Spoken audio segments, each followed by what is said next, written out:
Entre 2018 e 2022, os tribunais brasileiros receberam quase 123 milhões de novos processos. Desses, 25 milhões são relacionados ao direito do consumidor. São de pessoas que se sentiram desrespeitadas em suas relações de consumo. Eu sou Rafaela Vivas e esse é um dos destaques do dia. Agora vamos aos demais.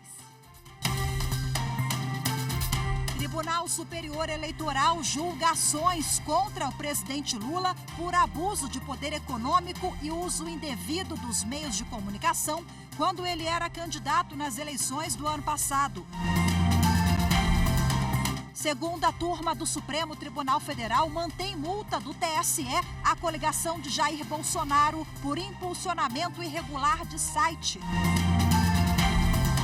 E ainda, ministra Laurita Vaz deixa o Superior Tribunal de Justiça após 22 anos de atuação na Corte.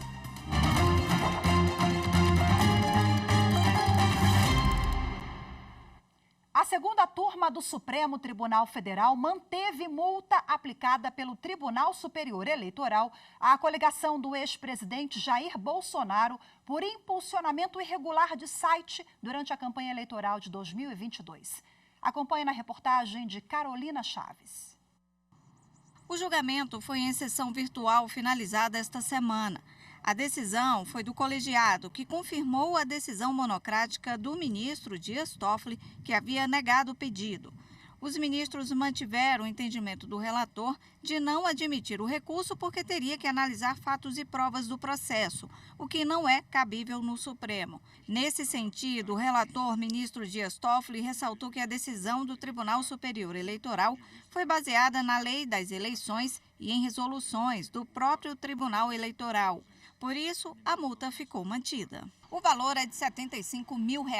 A coligação pelo bem do Brasil vai ter que pagar por contribuir com a propagação irregular de site que divulgava propaganda eleitoral contra o concorrente Luiz Inácio Lula da Silva na eleição do ano passado.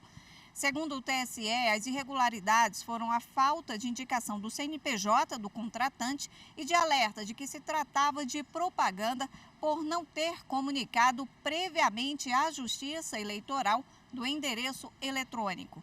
No Supremo, a coligação alegou, entre outros pontos, que o endereço do site era apenas de reprodução de notícias jornalísticas e não de conteúdo extraído do site considerado no processo como oficial da campanha de Bolsonaro. As partes ainda alegaram que a condenação violou a liberdade de manifestação e de imprensa. Daqui a pouco tem sessão plenária no Supremo Tribunal Federal. 7 processos estão na pauta de hoje. Na sessão dessa quarta-feira, o Supremo Tribunal Federal garantiu o direito a transporte público coletivo gratuito em dias de eleições. A decisão já vale para as eleições do ano que vem. A repórter Marta Ferreira acompanhou a sessão e traz agora os detalhes para a gente. A discussão chegou ao Supremo por meio de uma ação proposta pelo partido Rede Sustentabilidade e foi julgada nessa quarta-feira. O advogado-geral da União Substituto, Flávio José Roman, defendeu a possibilidade de o poder público oferecer transporte gratuito no dia das eleições. A garantia do acesso gratuito ao transporte nos dias das eleições é o mecanismo que assegura a plenitude do sistema democrático, especialmente diante do fato de que, infelizmente, o custo de transporte para determinadas camadas sociais se apresenta como uma barreira ao exercício desse direito-dever. O valor da multa pelo não comparecimento, na maioria das capitais, é menor que o valor do transporte para se chegar ao local de votação. Por essa razão, a Advocacia Geral da União é firme no sentido de que devem ser confirmadas no julgamento de mérito agora as providências determinadas em caráter cautelar pela maioria dos ministros dessa Suprema Corte. O relator do processo, o presidente e ministro Luiz Roberto Barroso, afirmou que o transporte público garante maior participação de eleitores. Ele apontou que há uma omissão institucional por não existir atualmente uma política pública de gratuidade durante as eleições. Assim, votou para que o transporte público gratuito seja oferecido em nível municipal, intermunicipal e metropolitano, com a mesma frequência praticada durante os dias úteis. A decisão alcança também os transportes rodoviários, ferroviários e aquaviários. Como o direito fundamental ao voto é, por evidente, um direito dos cidadãos, o Estado tem o dever de procurar assegurar que todos possam participar em igualdade de condições. Essa é uma das grandes premissas da democracia, assegurar a todos e sempre que possível o máximo de igualdade no exercício dos seus direitos. E por isso é necessária a gratuidade do transporte público no dia das eleições, porque sem esta possibilidade, muitas pessoas deixam de votar pelo custo de comparecer às sessões eleitorais. O ministro votou no sentido de que seja feito um apelo para que o Congresso edite uma lei sobre essa questão. Se a norma não for feita, nas eleições que ocorrerem em 2024, o STF estabeleceu que o poder público terá que ofertar de forma gratuita nas zonas urbanas transporte público coletivo, tanto no âmbito municipal quanto entre municípios. Neste caso, a Justiça Eleitoral poderá regulamentar os detalhes. O voto de Barroso foi seguido por todos os outros ministros. O Ministério Público Federal ajuizou ação civil pública contra o Instituto Chico Mendes de Conservação da Biodiversidade e a União para que seja feita a implantação de regularização fundiária da Estação Ecológica da Mata Preta. Os detalhes com Rafael Oliveira. Na ação, o Ministério Público Federal pede a elaboração do plano de manejo da unidade de conservação e ainda que seja determinada tutela provisória para a adoção de medidas de proteção e fiscalização da unidade. A União, como parte subsidiária da ação civil, deve ser obrigada pela Justiça Federal a disponibilizar os recursos financeiros, humanos e materiais necessários para que o ICMBio promova a regularização da estação ecológica. A ação civil pública é resultado de inspeções realizadas em setembro na Estação Ecológica da Mata Preta e no Parque Nacional de Araucárias. O objetivo era apurar eventuais omissões na gestão das unidades de conservação e instruir inquéritos civis da unidade do MPF em São Miguel do Oeste, em Santa Catarina. A instituição apurou no local que, desde o processo de criação, a existência das reservas vem enfrentando resistência por parte de proprietários de terras e políticos da região. O plano de manejo solicitado pelo MPF é o documento técnico que especifica os objetivos gerais de uma unidade de conservação, estabelecendo o zoneamento e as normas de uso da área e o manejo dos recursos naturais. O MPF solicitou ainda que seja determinada pela Justiça a apresentação e a execução de um plano de regularização fundiária para a Estação da Mata Preta. O plano deve indicar fontes de recursos com prioridades entre as áreas a serem regularizadas e as medidas que serão adotadas para garantir a regularização, incluindo um cronograma executivo com os prazos de cada medida. A seguir, 1 em cada 5 ações distribuídas nas justiças estaduais e federal é relacionada ao direito do consumidor. Os detalhes em instantes, voltamos já.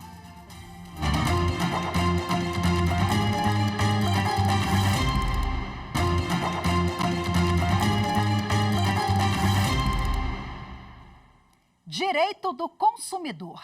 1 em cada 5 ações distribuídas nas justiças estaduais e federal é relacionada ao tema. Segundo o Conselho Nacional de Justiça, 25 milhões de casos denunciando desrespeito aos consumidores foram ajuizados nos últimos 5 anos. Acompanhe na reportagem de Evne Araújo. De acordo com o levantamento do CNJ, entre 2018 e 2020, os tribunais brasileiros receberam quase 123 milhões de novos casos. Desses, 25 milhões são relacionados ao direito do consumidor, o que representa 20% do total de processos. No ano passado, as principais queixas foram referentes à inclusão indevida em cadastro de inadimplentes, empréstimos consignados e práticas abusivas das empresas.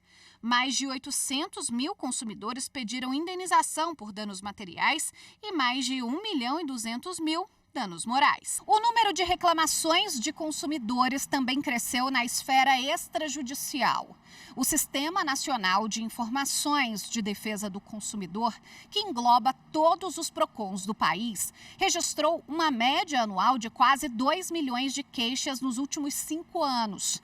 Entre as reclamações feitas no ano passado, 25% são de cobrança abusiva ou indevida, 5% por descumprimento, alteração ou irregularidade de contrato e 5% por produtos com vício. No mês passado, o Código de Defesa do Consumidor completou 33 anos. Nessas 3 décadas, o CDC tem sido um marco fundamental na relação entre fornecedores e consumidores. A legislação estabeleceu diretrizes e garantias que asseguram transparência, qualidade e segurança nas relações de consumo. E para repercutir o assunto, a repórter Evne Araújo conversou com a advogada Priscila Cavalcante, que é especialista em direito do consumidor. Vamos acompanhar. Doutora Priscila Cavalcante, muito obrigada pela entrevista no Jornal da Justiça. Eu que agradeço pelo convite.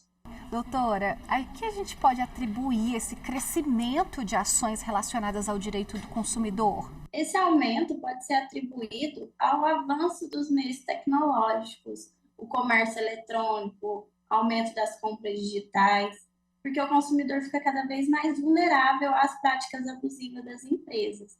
Porque já é de praxe as empresas não seguirem e não respeitarem os direitos previstos no Código de Defesa do Consumidor. Tem uma tendência ao consumidor se indignar mais e não deixar aquele probleminha que ele tentou resolver ali amigavelmente, não deixar para lá, que resolver isso nem que tem que acionar o judiciário? O consumidor está cada vez mais ciente de seus direitos, né? Principalmente pelo uso das redes sociais, ele tem mais acesso à informação, mais acesso à orientação jurídica e muitas vezes a solução pela via administrativa não é suficiente, o que faz o consumidor ingressar com uma ação judicial para poder buscar os seus direitos. Nesse quesito, né, qual é o passo a passo? Primeiro, esse consumidor precisa entrar em contato com a loja, depois com o PROCON, depois com o judiciário. Como é a escala, né, que esse consumidor deve seguir para tentar resolver tudo sem antes um processo judicial? O recomendável é sempre que tiver algum problema com alguma empresa, procurar pelo menos a solução diretamente com essa empresa, com a loja, o fornecedor do serviço ou do produto que foi adquirido. Se ele não conseguir diretamente com a loja, é recomendável buscar os órgãos de defesa do consumidor, de proteção e defesa do consumidor, como o PROCON, buscar essas agências reguladoras para evitar a demanda judicial, porque a solução judicial acaba demorando um pouco mais. A gente teve mais de 1.200.000 casos em que foi concedido o dano moral. Quando isso é possível? Quando isso cabe, né? Sempre que houver um abalo emocional, psicológico, cabe o dano moral. Tanto quando ocorrer uma compra, uma venda abusiva, uma cobrança indevida, tiver uma propaganda enganosa, qualquer constrangimento, o consumidor pode pedir o dano moral. Daqui para frente, você acredita que é possível ter uma redução do número de consumidores insatisfeitos ou que procurem a justiça ou que tentem a conciliação antes em relação a casos de direito do consumidor? Sim, eu acredito que terá um avanço nas relações de consumo para se adaptar a esses meios mais tecnológicos, ao avanço econômico, né? Então, o Código de Defesa do Consumidor, ele sempre está passando por mudanças para se adaptar à realidade de cada situação. O Código de Defesa do Consumidor é uma legislação muito simples, né? Então, todo mundo tem acesso a essa legislação, até no balcão de uma loja, quando for comprar. A senhora acha que é importante os consumidores darem uma olhada e saberem plenamente dos seus direitos, para poder já exigir ali na hora que tudo seja cumprido? É muito importante se manter bem informado sobre os seus direitos. É de livre acesso, tanto pela internet, como você disse, nas lojas, exigir o Código de Defesa do Consumidor para verificar quais são os direitos que cabem naquela situação. Doutora Priscila Cavalcante, muito obrigada por participar conosco aqui no Jornal da Justiça. Eu que agradeço, muito obrigada pelo convite. A seguir, ministra Laurita Vaz deixa o Superior Tribunal de Justiça após 22 anos de atuação no Tribunal da Cidadania. Mais informações em instantes, voltamos já.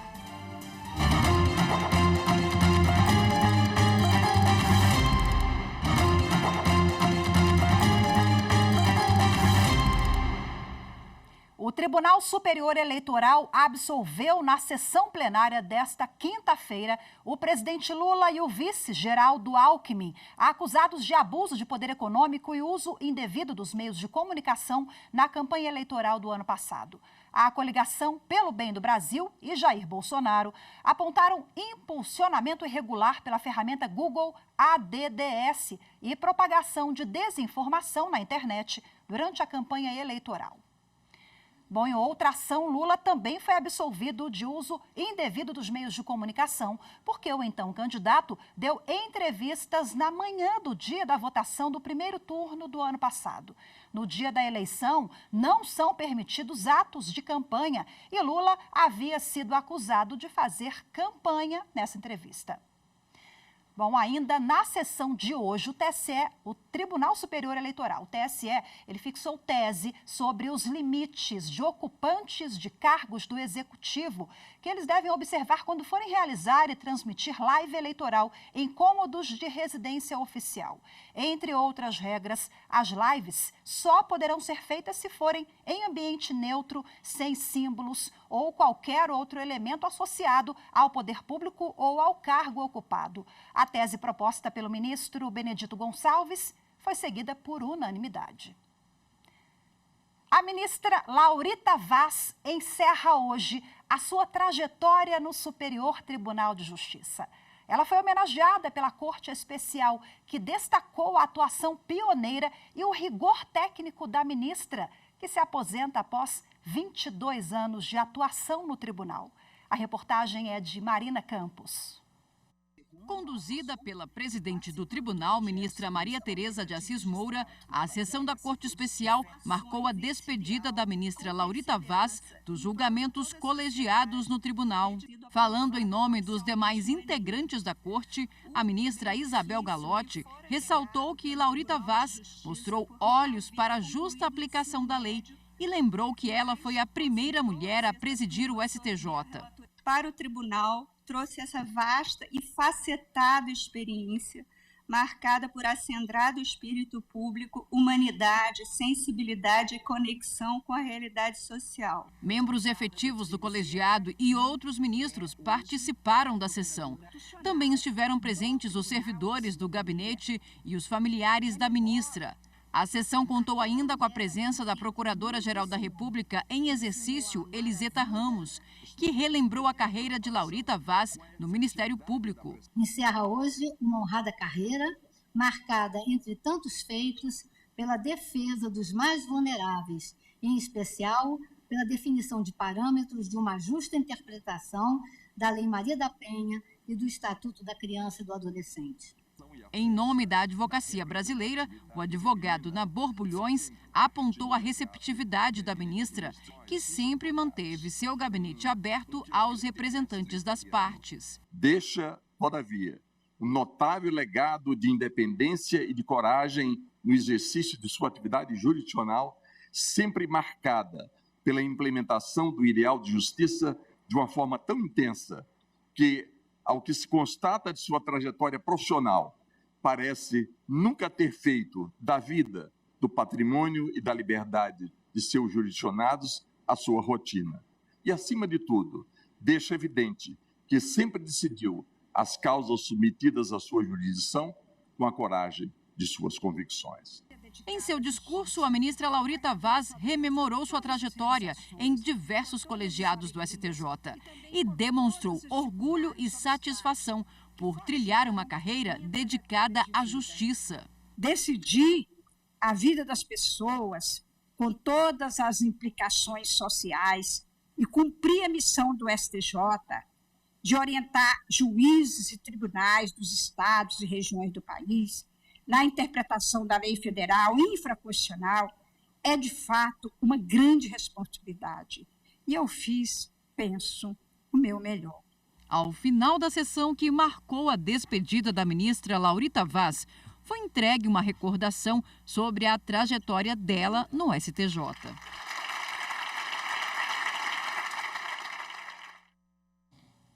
A repórter Marina Campos preparou uma reportagem sobre o perfil da ministra Laurita Vaz. Vamos acompanhar.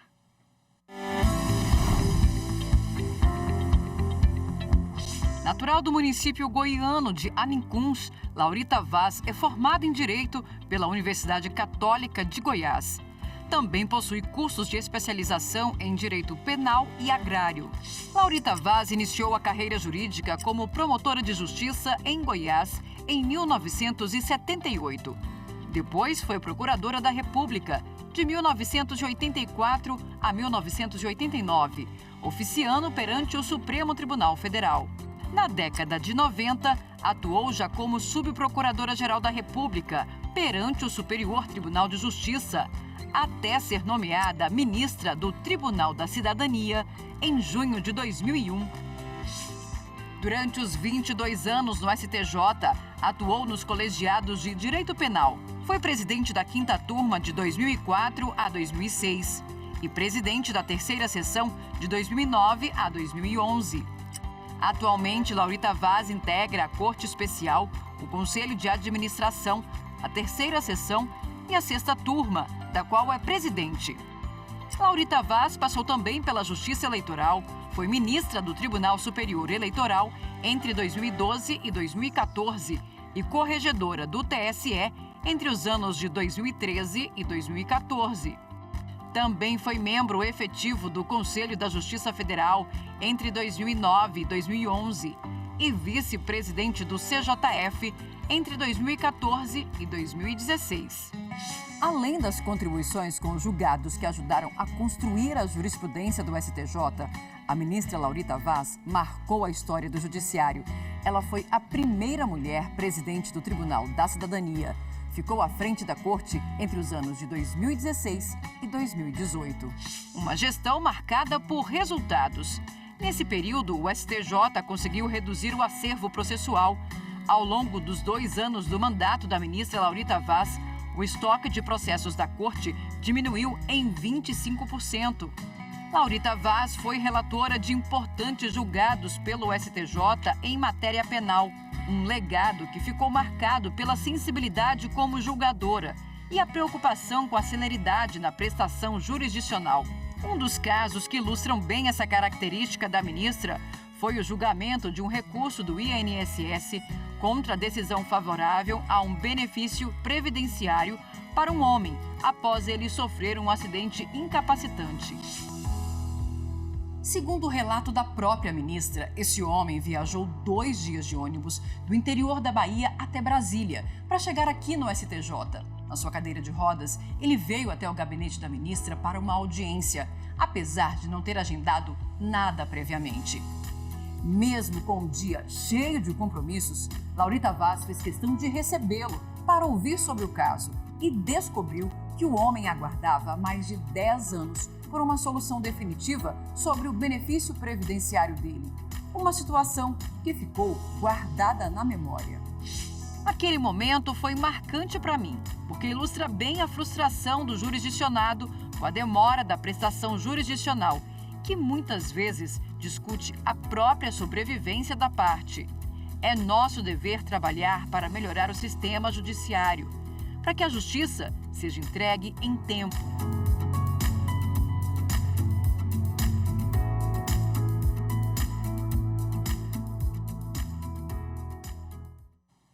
Uma série de livros sobre temas de direito processual do jurista José Carlos Barbosa Moreira foi relançada na Biblioteca do Supremo Tribunal Federal nesta quarta-feira. A repórter Viviane Novas acompanhou. São 9 livros escritos por José Carlos Barbosa Moreira. Ele foi jurista, advogado, professor, magistrado e morreu em 2017, aos 85 anos. Nas publicações, abordou temas até então inéditos na doutrina brasileira. A revisão dos livros manteve o texto original. E no final de cada volume, os atualizadores mostram a evolução do direito brasileiro até hoje. Entre os coordenadores, Carlos Roberto Barbosa Moreira, um dos 4 filhos do autor. Não foi ele, para repetir uma expressão a que ele frequentemente recorria, um jurista encastelado numa torre de marfim, indiferente ao que se passava além das fronteiras de sua biblioteca. Sem nunca menosprezar a técnica, cujo perfeito domínio sempre considerou requisito a adequada atuação de todos os atores do processo, foi ele também um jurista socialmente engajado. O ministro Luiz Fux disse que foi aluno de Barbosa Moreira e depois colega como professor universitário. O professor Barbosa Moreira, ele conquistava os alunos pelo melhor elemento que há num relacionamento humano, que é a admiração. Ele era um professor admirável, uma didática ímpar. O presidente do Supremo, ministro Luiz Roberto Barroso, lembrou que Barbosa Moreira foi seu professor na Universidade do Estado do Rio de Janeiro. Ele contou histórias sobre o bom humor do jurista e destacou as suas qualidades. José Carlos era um professor extraordinário. Em segundo lugar, ele era um jurista exemplar. José Carlos escrevia, e quem tiver chance de ler qualquer uma das séries dos livros perceberá, José Carlos escrevia como poucos escreviam, ele tinha a palavra certa para cada significado que ele queria efetivamente transmitir, e era um jurista de enorme seriedade acadêmica e científica.